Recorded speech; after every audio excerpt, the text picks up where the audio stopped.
everybody, this is Pet Room 2013, and I'm going to be showing you all my pets. So we can start out here. This is the Crested Gecko enclosure, and what it was an end table, and I turned it into an enclosure. I like to put a lot of live plants in my stuff. Get out a Crested Gecko to show you what they look like if you haven't ever seen one. This is a Crested Gecko, or Eyelash Gecko, and the reason why is because they have these little eyelashes up here. They're actually one of the best beginner pets. The only thing is you want to put a lot of time into the enclosure, but they can be great little pets. All you need is Eco Earth, a few plants, and spray down the plants as much as you can. I try to spray them once to twice a day.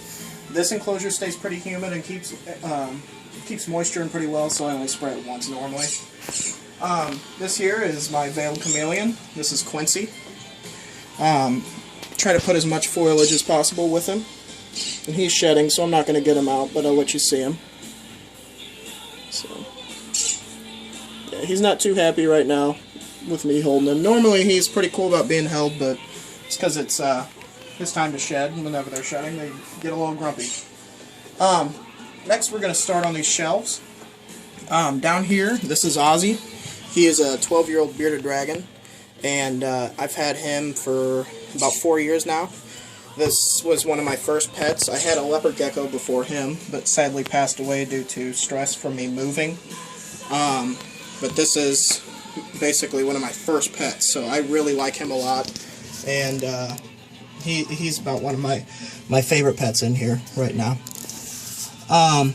Above Ozzy is Stewie and Stella, two more bearded dragons. They have a little bit of hypo-orange tendency, so they have some more orange on their face, and whenever they're out from under their heat bulb, you see the orange a lot better. But this is Stewie right here in front, and then Stella's up over there on a rock. Next shelf is, this is Smog, and he's got some banana on his face. If you want to put that down there. Yeah, he's been eating bananas, and that's what he loves. He gets a really varied diet. He gets strawberries every other day, gets some banana. I'll try to get some greens in him, and then of course I give him a lot of crickets and roaches. So get some dubia roaches and they'll love them. Next, below Smog, is my Uromastyx. His name's Apollo, and that's the sun god, basically, for Greek mythology. That's why I named him. The reason why I named him Apollo is because he gets a 120-degree heat spot, and he hardly ever moves from it unless if he's eating, which is what he's doing right now. Next, we will go over to the tortoise table. This is these are red foot tortoises. This is Baby right here, and that's Bubba. The live plants are basically their hide. So they have kind of like a cave-like atmosphere. They kind of like to have a little hide or a little bit of shade to be able to get away a little bit. It's not a highly suggested thing. I suggest it just because they find to like it a lot to have a hide. You want to make sure you have a big water bowl for them. And this is Cypress Mulch.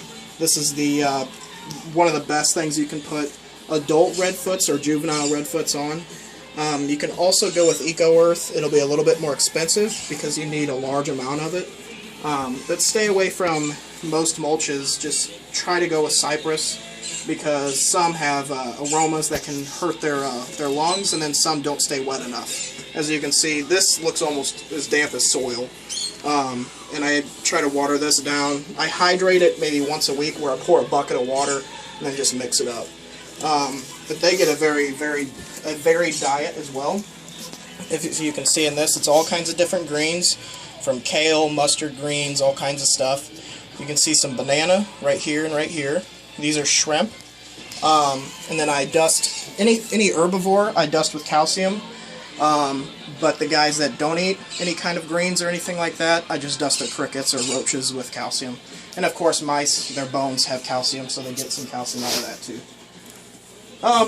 Next we're going to go on these shelves, and on the left, in the middle, is a green anole, which is probably hiding behind the bark back there.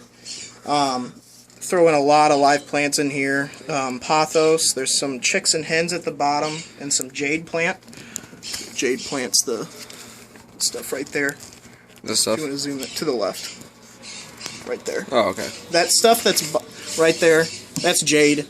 And it just holds a lot more humidity in the enclosure, and it'll stay way more moist for a longer time.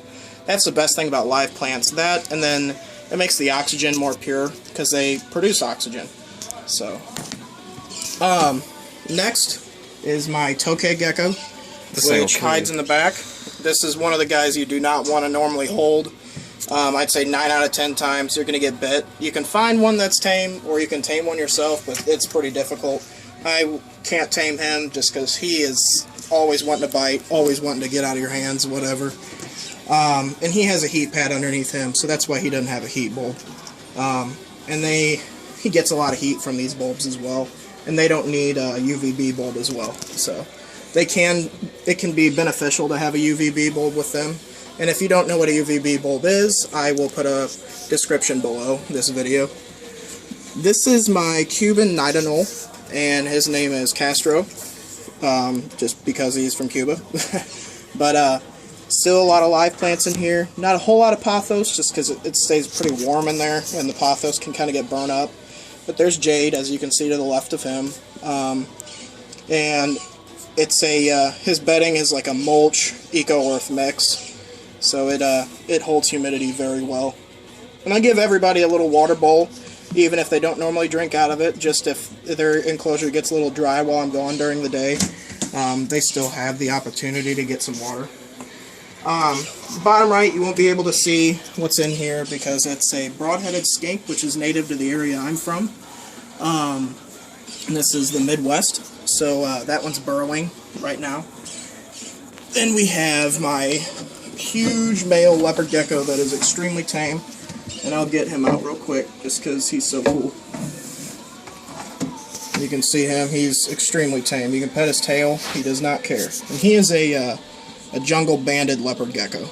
So he's a morph, and he was a very good breeder, but now he's just a pet. We kind of got out of breeding. So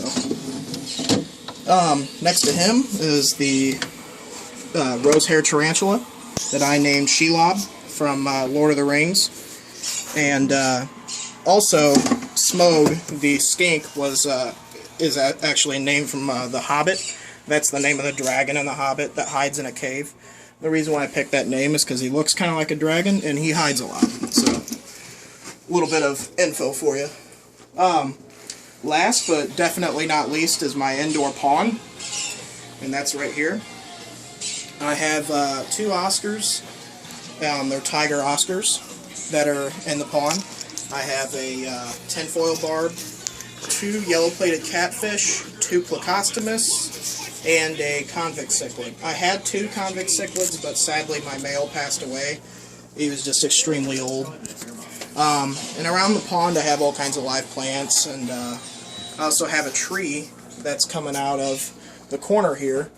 And that goes all the way on the ceiling, and I have Spanish moss everywhere. So that's one of the design features for my pet room for sure. And I also forgot, I have this picture wall tank, and this really doesn't have much of anything in it right now. It's just some Arkansas river fish and 2 African clawed frogs. It will be a vivarium or terrarium. I'm not sure if I'm getting that right, but it's going to have all kinds of plants in there, and maybe a newt, some firebelly toads, stuff like that. It'll be pretty cool. I also have another enclosure here I also forgot about. This is going to be my dart frog enclosure.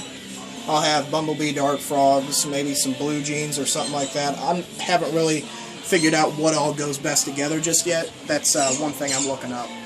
And if we go in the storage room real quick, I'm going to show you my last pet that is in here temporarily.